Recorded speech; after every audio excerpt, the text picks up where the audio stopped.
క్రైస్తలాడి ఈ దినమున దేవుడిస్తున్న లేఖన భాగము పేతురు రాసిన మొదటి పత్రిక 5వ అధ్యాయము 6వ వచనము. దేవుడు తగిన సమయమందు మిమ్మల్ని హెచ్చించినట్లు ఆయన బలిష్టమైన చేతి క్రింద దీన మనస్కులై ఉండుడి. హల్లెలూయా. దేవుడు తగిన సమయమందు హెచ్చించినట్లుగా ఆయన బలిష్టమైన హస్తము కింద దీన మనస్కులై ఉండమని దేవుడు వాగ్దానం ఇస్తున్నాడు. ఆయన కాలములను సమయములను ఆయన స్వాధీనపరుచుకున్నాడు. ఈ వాక్యం వింటున్న ప్రియ దేవుని బిడ్డలారా, నువ్వు చదువుకొని నీ స్టడీ మొత్తం పూర్తి చేసుకొని దానికి తగిన ఉద్యోగం రాకుండా ఎంతగానో కృంగిపోయి మరి నీ యొక్క సొంత ప్రయత్నంతో స్వశక్తితో నువ్వు ఆధారపడి స్వబుద్ధితో ఆధారపడి అనేక ప్రయత్నాలు చేసి చోలిపోయి కనిపిస్తున్నావా? దేవుడు తగిన కాలం ముందు నిన్ను హెచ్చించబోతున్నానని వాగ్దానం ఇస్తున్నాడు. ఈ వాగ్దానాన్ని స్వీకరించి దానిని నువ్వు స్వతంత్రించుకో. దేవుని లేఖనం సెలవిస్తుంది ప్రియులారా.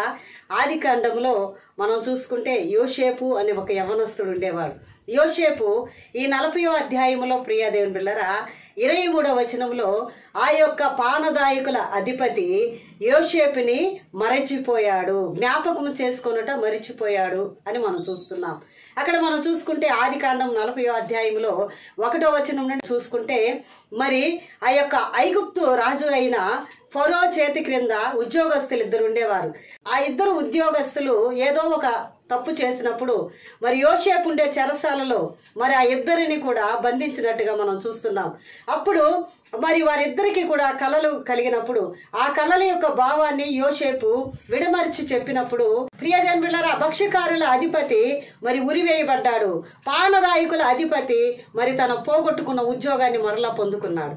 అయితే ఈ కలల భావం చెప్పినప్పుడు యోసేపు అన్నాడు, మీరు ఫరో రాజు దగ్గరికి వెళ్ళినప్పుడు నన్ను జ్ఞాపకం చేసుకొని నా గురించి మీరు సిఫారసు చేయండి, నా గురించి మీరు మాట్లాడండి అని చెప్తే మరి వారు మేలు పొందుకున్న తర్వాత మరి యోసేపుని మర్చిపోయినట్టుగా మనం చూస్తున్నాం. ఈ వాక్యం వింటున్న ప్రియ దేవుని బిడ్డలారా, ఏదో ఒక మనుషులు నాకు సహాయం చేస్తారు కదా అని జాబ్ నిమిత్తం అయితే ఏదో ఒక విషయం వారి కొరకు రికమెండేషన్ వీరి రికమెండేషన్ కొరకు మనము మనుషులను ఆశ్రయించి మనకు దేవుడిచ్చిన సమయం కొరకు కనిపెట్టుకోకుండా మనుషుల సమయం కొరకు మనం ఎదురు చూస్తూ కనిపించదు. మేలులు పొందుకున్న పానదాయకుల అధిపతి యోసేపు చేసిన మంచి పనిని మరి మర్చిపోయినట్టుగా మనం చూస్తున్నాం. ప్రియులరా, ఆయనకు ఉద్యోగం రాగానే ఆ ఉద్యోగం యొక్క బిజీగా వెళ్ళిపోయి మరి యోసేపు చేసిన మంచిని మర్చిపోయాడు. ఈ వాక్యం వింటున్న ప్రియ దేవుని బిడ్డలారా, నేను మనుషులకి చెప్పి చాలా సంవత్సరాలు అయిపోయింది, నాకు ఉద్యోగం రాలేదు, ఏదో ఒక విషయంలో ఈ పెళ్లి సంబంధం కుదరడం లేదు, మనుషుల మీద ఆధారపడ్డాను, నేను ఫెయిల్ అయిపోయాను, మరి నా సమయం అయిపోతుంది, వయసు అయిపోయింది, వివాహం జరగలేదు, ఇన్ని సంవత్సరాలు అయిపోయింది పిల్లలు లేక, ఇంకా గర్భఫలం దొరకలేదు, నువ్వెందుకు బాధపడుతున్నావు? చూడండి ప్రియులరా, ప్రసంగి గ్రంథము 3వ అధ్యాయం 11వ వచనము, దేని కాలమందు అది చక్కగా ఉండునట్లు సమస్తము ఆయన నియమించి ఉన్నాడు. అలలయ్యా, ఇది మంచిది. దేవుడు సృష్టించినప్పుడు సమస్తము చక్కగా ఎంతో క్రమంగా పద్ధతిగా ఆయన నియమించాడు. ఈ వాక్యం వింటున్న ప్రియ దేవుని బిడ్డలారా, నీ జీవితాన్ని నా జీవితాన్ని వంకర టింకరగా మరి ఏదంటే అదిగా మరి ఆయన పుట్టించిన దేవుడు మధ్యలో వదిలిపెట్టి ఎలాగైనా బతకండి, ఎలాగైనా ఉండండి, మిమ్మల్ని ఎంతవరకు నేను కాపాడాను, పుట్టింది మొదలుకొని చిన్నపిల్లల వరకు కాపాడా, యవనస్తుల వరకు కాపాడాను, లేక వృద్ధాప్యం వరకు కాపాడిన వదిలిపెట్టే దేవుడు కాదు. హల్లెలూయా. నీవు నేను ఆరాధిస్తున్న దేవుడు జీవము కలిగిన దేవుడు.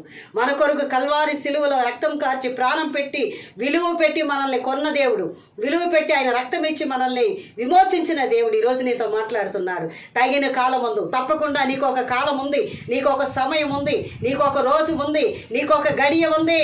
యోసేపు జీవితంలో దేవుని ప్రణాళిక ఏమిటంటే ఐగుప్తు దేశమునికి అధిపతి అవ్వాలి, ఆ యోసేపు ద్వారా ఆ యొక్క ఇశ్రాయేలు జనుల్ని పోషించాలి.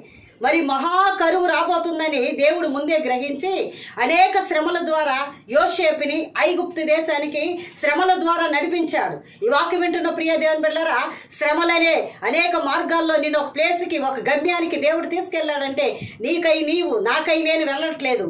ఈ శ్రమల ద్వారా చాలా మంది ప్రియ దేవుని బిడ్డలారా మరి యూట్యూబ్లో నాకు కామెంట్ చేశారు, చాలా కష్టపడుతున్నాను, ముందుకు వెళ్ళలేకపోతున్నాను, శోధన ఎక్కువైపోయింది, అడుగు తీసి అడుగు వేయలేక చాలా కష్టపడుతున్నా అన్నప్పుడు నేనన్నా అదే మార్గంలో నేను కూడా వెళ్తున్నాను. హల్లెలూయా. మనం ఒక సత్క్రియ ఒక పరిచర్య లేక ఒక మంచి పని చేసేటప్పుడు ఏదైనా సరే ఆటంకములు, అసూయ, ద్వేషములు మనకు విరోధంగా అనేకులు లేస్తారు. వాటన్నిటిని పట్టించుకోకుండా ముందుకు కొనసాగాలి. హల్లెలూయా. అలాగే ప్రియ దేవుని బిడ్డలారా, ఈ పానదాయకుల అధిపతి మర్చిపోయినప్పుడు ఆదికాండం 41వ అధ్యాయంలో మనం చూసుకుంటే యోసేపుని దేవుడు గుర్తు చేసుకొని ఆ యొక్క ఫరో రాజుకు ఒక కళని అనుగ్రహించాడు. మరి ఆవులు 7, మరి బలిష్టమైన ఆవులు 7 వచ్చాయి. పీలగా ఉండే ఆవులు 7 వచ్చి ఆ పీలగా ఉండే ఆవులు బలిష్టమైన ఆవులు మృంగివేశాయి. అలాగే 7 వెన్నులు ఉన్నాయి. మరి పీలగా ఉన్న ఎన్నులు వచ్చి బలిష్టమైన వెన్నులు మృంగివేసినప్పుడు అనేకమైన శకునములు చెప్పేవాళ్ళు, అనేక విద్వాంసులు, జ్ఞానులు పిలిపించి ఆ కలభావం చెప్పనమన్నప్పుడు ఎవరు చెప్పలేకపోయారు. ఆదికాండం 41:9 వచనంలో ఈ పానదాయకుల అధిపతి నేను తప్పు చేశాను, పలాని యోసేపు నా యొక్క కళలోకి భావం చెప్పాడని చెప్పి ఆ యొక్క చెరసాల నుండి యోసేపుని మరి విడుదల చేసి తీసుకొచ్చి ఐగుప్తు దేశానికి మరి ఒక మంచి ప్రధాన అధిపతిగా చేసి గణపరిచినట్టుగా మనం చూస్తున్నాం.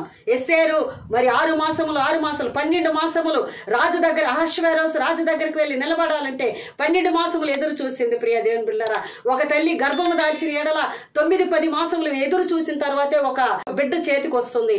అలాగే రైతు విత్తనం వేస్తే ఇన్ని సంవత్సరాలు కాలాలు ఎదురు చూస్తేనే పంట చేతికి వస్తుంది. ఈ వాక్కు వింటున్న ప్రియ దేవుని బిడ్డలారా, అవసరపడకు.